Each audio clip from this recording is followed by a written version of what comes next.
මේ තියෙන සංගිලි පාලම. ඔය පේනවද කම්බි නැමිලා තියෙනවා. ඔය දක්වා සැර වතුර පාරක් ගිහිල්ලා තමයි ඔය කම්බියම නැමිලා තියෙන්නේ. ඔය උසට ගිහිල්ලා තියෙනවා. මම දැන් පාද මට්ටමක ඉන්නේ. මේකේ තිබ්බ පාලම උනත් වැල් පාලම අර පොල් ගහක් පේන්නේ.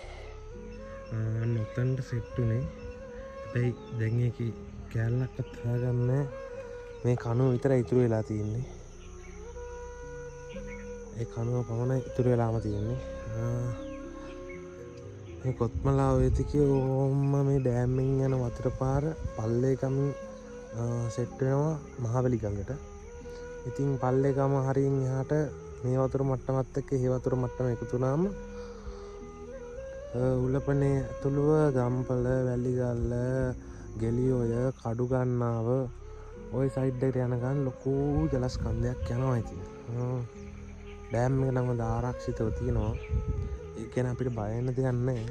ඒ වුණාට ඉතින් ලොකු වර්ෂාවකදී ඩෑම් එක ඇරියොත් ඉතින් වතුර මේ මට්ටමටවත් එනවා. ඉතින් මේ